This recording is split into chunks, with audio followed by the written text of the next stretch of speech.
Hello दोस्तों, कैसे हैं आप लोग। हम लोग देख रहे हैं इंग्लिश। और आज का हमारा टॉपिक है एक्टिव एंड पैसिव वॉइस। ठीक है। इसके पहले हम लोगों ने टेंस एंड कंपाउंड देख चुके हैं, प्रीपोजिशन देख चुके हैं और आर्टिकल देख चुके हैं। ठीक है। तो ये हमारा चौथा लेक्चर है। अगर आप लोगों ने मेरा पिछला वाला वीडियो नहीं देखा है तो ज़रूर जाकर प्लेलिस्ट चेक कीजिए। तो चलिए स्टार्ट करते हैं। Meaning of voice. Voice is the form of a verb that shows whether the subject of a sentence perform an action और रिसीव्ड एन एक्शन। वॉइस क्रिया का वह रूप है जो यह बताता है कि वाक्य का सब्जेक्ट कार्य करता है या कार्य को प्राप्त करता है। In English grammar there are two main types of voice, active voice, passive voice. ठीक है। जिसको हिंदी में बोलते हैं कर्तृवाच्य और कर्मवाच्य। ठीक है। तो एग्जाम्पल देख सकते हैं यहाँ पे। The lawyer filled the petition, वकील ने याचिका दायर की। यहाँ लॉयर कार्य कर रहा है इसीलिए एक्टिव वॉइस है। The petition was field by the lawyer, यहाँ याचिका वकील द्वारा दाखिल की गई है। यहाँ फोकस पिटीशन पर है जो कार्य को रिसीव कर रही है, इसीलिए यह पैसिव वॉइस है। Active voice. In the active voice, the subject performs or does the action expressed by the verb. Active voice में subject स्वयं verb द्वारा व्यक्त कार्य को करता है। जैसे इसमें क्या होता है, subject plus verb plus object। ठीक है। तो ये हो जाएगा एक्टिव। लेकिन वही अगर हम पैसिव का बात करें तो सबसे पहले आ जाएगा ऑब्जेक्ट, ठीक, प्लस वर्ब प्लस सब्जेक्ट। ठीक है। तो ये बस ये यहाँ पे आ जाएगा और ये यहाँ पे आ जाएगा। ठीक है। तो ये हो जाएगा हमारा पैसिव। तो चलिए देख लेते हैं कुछ एग्जाम्पल। द जज डिलीवर द जजमेंट, न्यायाधीश ने निर्णय सुनाया। यहाँ सब्जेक्ट जज हो गए और वर्ब डिलीवर्ड हो गया और ऑब्जेक्ट क्या हो गया, जजमेंट। ठीक है। सब्जेक्ट स्वयं एक्शन कर रहा है इसीलिए यह एक्टिव वॉइस है। ठीक है। Passive. In the passive voice the subject receive the action expressed by the verb. Passive voice में सब्जेक्ट स्वयं कार्य नहीं करता बल्कि उस पर कार्य किया जाता है या वह एक्शन को रिसीव करता है। सामान्य भाषा में कहें तो पैसिव वॉइस में सब्जेक्ट स्वयं कार्य नहीं करता है, उस पर कार्य थोपा जाता है, एक हिसाब से कह दिया जाए तो। बेसिक स्ट्रक्चर क्या है, subject appropriate form of be, past particle मतलब भीतरी, और बाई प्लस सब्जेक्ट। ठीक है। मतलब कि सब्जेक्ट उठ के ऑब्जेक्ट, मतलब ऑब्जेक्ट पहले आ जाएगा और सब्जेक्ट बाद में हो जाएगा। ठीक है। और वो एप्रोप्रिएट फॉर्म ऑफ बी में हो जाएगा और वर्ब का थर्ड फॉर्म लगेगा और बाई लगेगा, फिर सब्जेक्ट हो जाएगा। ठीक है। जैसे the judgement was delivered by the जज। ठीक है। निर्णय न्यायाधीश द्वारा सुनाया गया।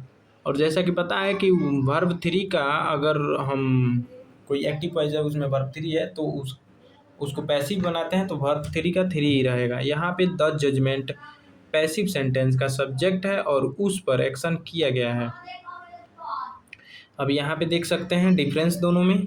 ठीक है। एक्टिव और पैसिव वॉइस में सब्जेक्ट परफॉर्म्स द एक्शन तो एक्टिव वॉइस है, सब्जेक्ट रिसीव द एक्शन तो वो पैसिव वॉइस है। ठीक है। सब्जेक्ट कार्य करता है तो वो एक्टिव है, सब्जेक्ट पर कार्य किया जाता है तो वो पैसिव है। ठीक है। Focus is generally on the doer. ठीक है। एक्टिव में क्या होता है कि फोकस किस पे होता है, डूअर पे। और पैसिव में क्या होता है, focus generally on receiver of the action. ठीक है। एक्टिव का क्या है तो subject plus verb plus subject. Passive में क्या है, object plus be plus V three plus by फिर सब्जेक्ट होता है। एक्टिव में जज डिलीवर द जजमेंट, ये एग्जाम्पल हो गया, और पैसिव में एग्जाम्पल हो जाएगा judgement was deliver by the जज। अब आ जाइए सरल शब्दों में देख लेते हैं। एक्टिव वॉइस कौन काम कर रहा है और पैसिव में किस पर काम किया जा रहा है, ये ध्यान देने वाली बात है। Basic rule of changing active into passive. चलिए कुछ बेसिक रूल देख लेते हैं एक्टिव को पैसिव में चेंज करने का। तो the basic transformation from active voice to passive voice can be understood through the following step. First step क्या है, आइडेंटिफाई द सब्जेक्ट। सबसे पहले हमें सब्जेक्ट को पहचानना है और वर्ब एंड ऑब्जेक्ट को। ठीक है। एक्टिव सेंटेंस में उसके बाद से move this object of the active sentence to the subject position, ठीक है। अगला क्या है कि use the appropriate form of auxiliary verb be according to the tense, ठीक है। तो सबसे जरूरी है एक्जुलरी वर्ब को यूज करना है। उसके बाद है change the main verb into past particle form, ठीक है, मतलब उसे V3 में चेंज कर देना है। उसके बाद से use by before the original subject where necessary, ठीक है। उसके बाद चेंज प्रोनाउंस अप्रोप्रिएटली, ठीक है। तो एक्टिव में से पैसिव बनाते समय क्या क्या करना है ये यहाँ पे लिखा हुआ है, हिंदी में आप देख सकते हैं, ठीक है। तो सब्जेक्ट वर्ब और ऑब्जेक्ट को पहचानना है, एक्टिव का ऑब्जेक्ट पैसिव, ठीक, एक्टिव का ऑब्जेक्ट अब पैसिव का सब्जेक्ट बन जाएगा, ठीक है। मतलब जो ऑब्जेक्ट होगा एक्टिव का जो ऑब्जेक्ट होगा वो पैसिव का सब्जेक्ट बन जाएगा, एक्टिव का जो सब्जेक्ट होगा वो पैसिव का ऑब्जेक्ट बन जाएगा। टेंस के अनुसार बी की अप्रोप्रिएट फॉर्म लगाना पड़ता है, मेन वर्ब को V3 में बदलना पड़ता है, आवश्यकता होने पर ओरिजिनल सब्जेक्ट से पहले वाई लगाया जाता है, ठीक है। तो चलिए देख लेते हैं, ये तो था अभी जो समझा है।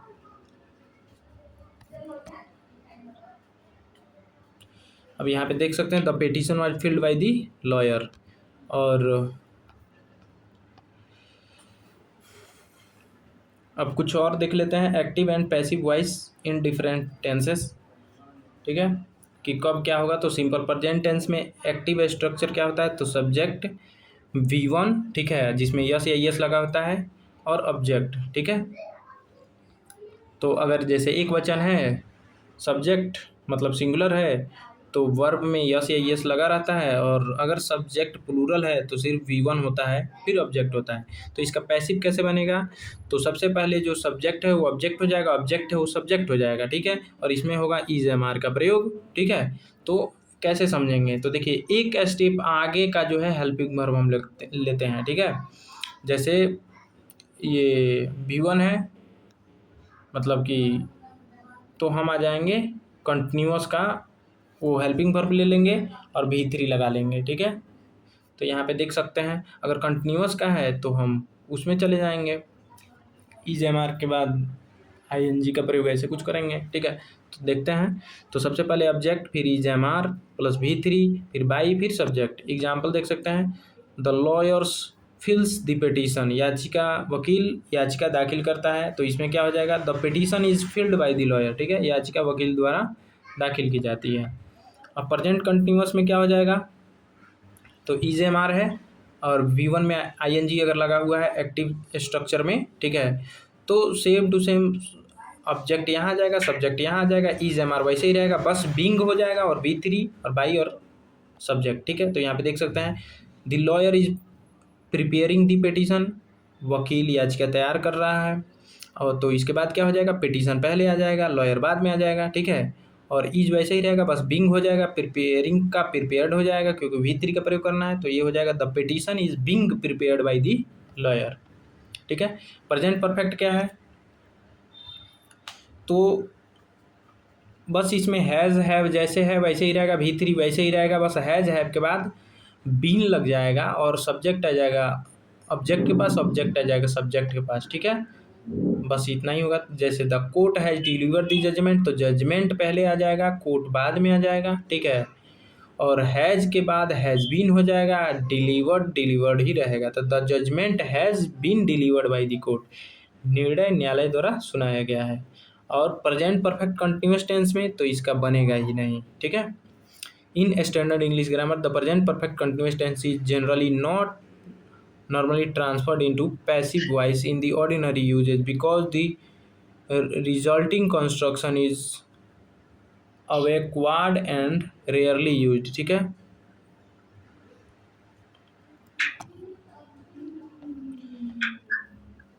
अब यहाँ पे देख सकते हैं the lawyer has been arguing the case for 2 hours, वकील ने 2 घंटों से मामले में बहस कर रहा था, वकील 2 घंटों से मामले में बहस कर रहा था। ऐसे सेंटेंस को सामान्यतः पैसिव में बदलने के बजाय एक्टिव वॉइस में ही रखा जाता है। अब आ जाइए सिंपल पास्ट टेंस, तो सब्जेक्ट V2 और ऑब्जेक्ट होता है, तो सब्जेक्ट सब्जेक्ट ऑब्जेक्ट और ऑब्जेक्ट सब्जेक्ट हो जाएगा, ठीक है। V2 का V3 हो जाएगा, ठीक है। और इसमें वाज वर्ड का प्रयोग हुआ, जिसमें उसमें क्या हो रहा था, सिंपल प्रेजेंट टेंस में इज एम आर का प्रयोग हो रहा था, तो इसमें वाज वर्ड का प्रयोग हुआ, ठीक है। जैसे यहाँ पे देख सकते हैं, द जज डिलीवर्ड द जजमेंट, न्यायाधीश ने निर्णय सुनाया, तो इसमें हो जाएगा the judgement was delivered by the जज, निर्णय न्यायाधीश द्वारा सुनाया गया।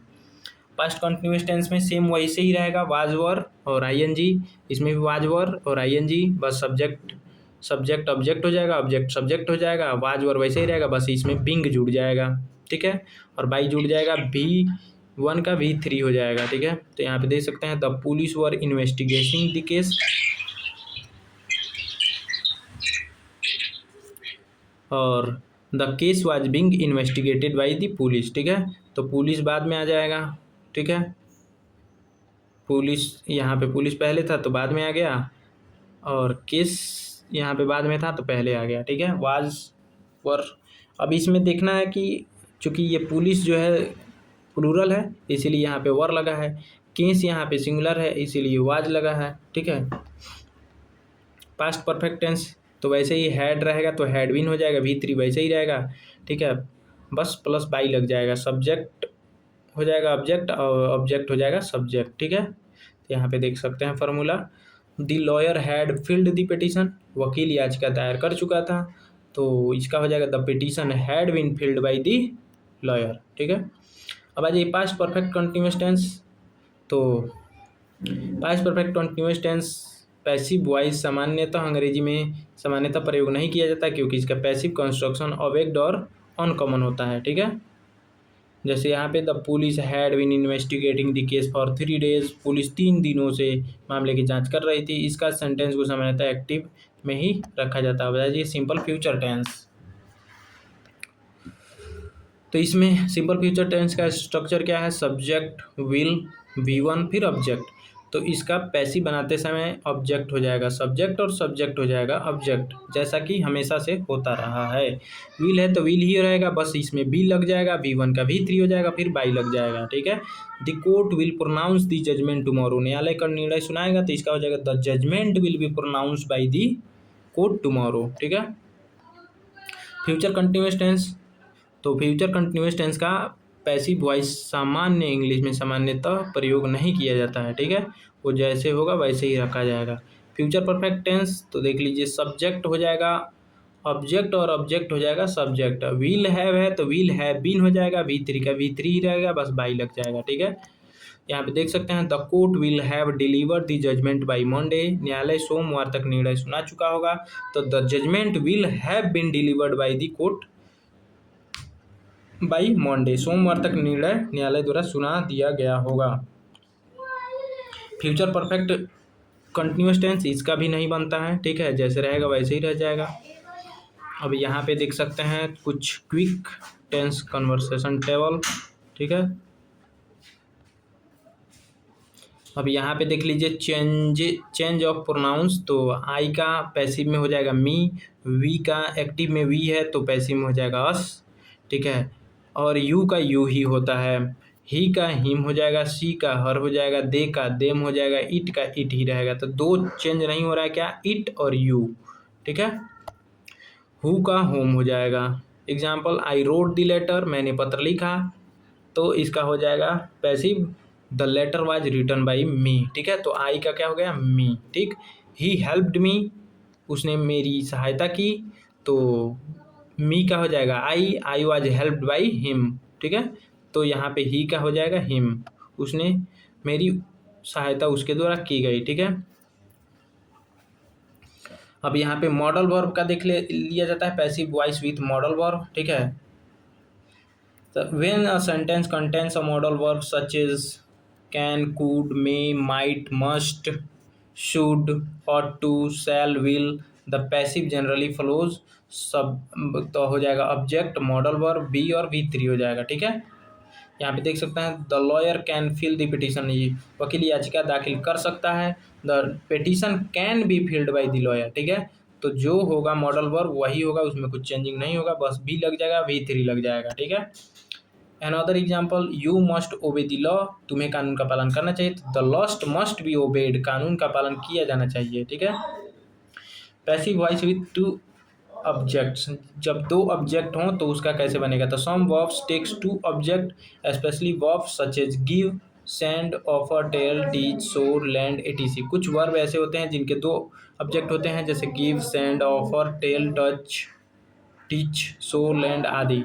तो देख लीजिए यहाँ पे एक्टिव, द जज gave the lawyer an opportunity, न्यायाधीश ने वकील को एक अवसर दिया। इस सेंटेंस में इनडायरेक्ट ऑब्जेक्ट है द लॉयर, डायरेक्ट ऑब्जेक्ट है एन अपॉर्चुनिटी। दोनों ऑब्जेक्ट में किसी एक को पैसिव सेंटेंस का सब्जेक्ट बनाया जा सकता है। ठीक है। तो the lawyer was given an opportunity bye the जज, वकील को न्यायाधीश द्वारा एक अवसर दिया गया। ठीक है।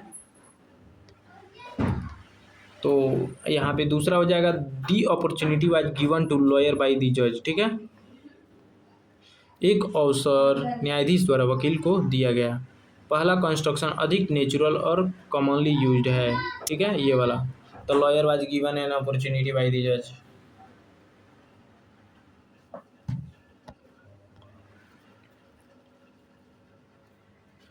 चलिए देख लेते हैं passive voice of imperative sentence. Imperative sentences express order, command, request, advise और इंस्ट्रक्शन। ठीक है। पैसिव बनाने के लिए इसमें सबसे पहले लेट, फिर ऑब्जेक्ट बी और बी थ्री का प्रयोग किया जाता है। ठीक है। जैसे open the order, open the door, दरवाजा खोलो।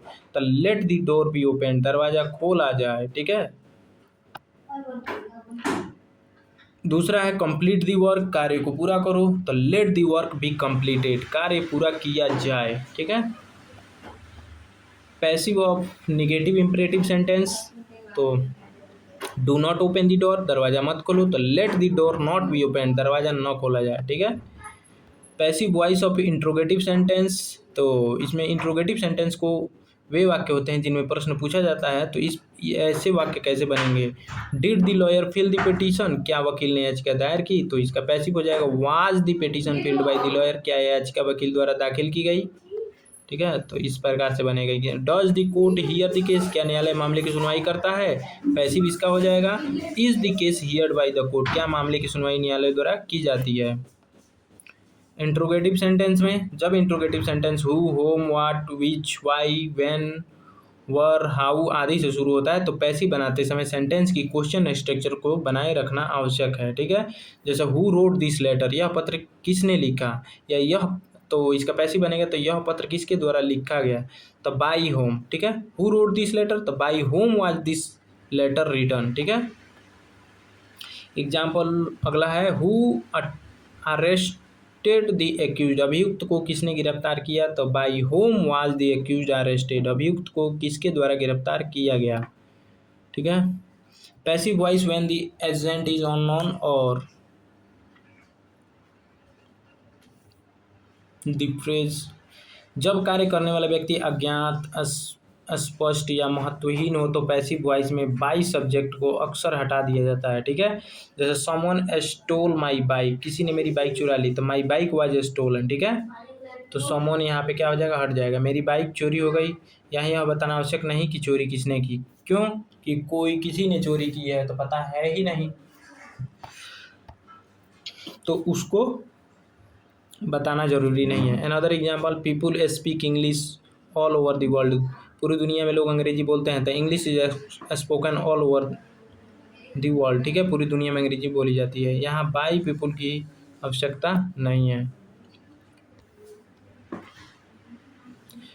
Verbs that normally can be changed into passive. ठीक है। सामान्यतः केवल ट्रांजिटिव वर्ब का पैसिव वॉइस बनाया जा सकता है क्योंकि उनके साथ ऑब्जेक्ट होता है। जैसे ही रोट अ लेटर, उसने एक पत्र लिखा है। यहाँ ए लेटर ऑब्जेक्ट है, इसीलिए पैसिव बनाया जा सकता है। A letter was written by him, एक पत्र उसके द्वारा लिखा गया।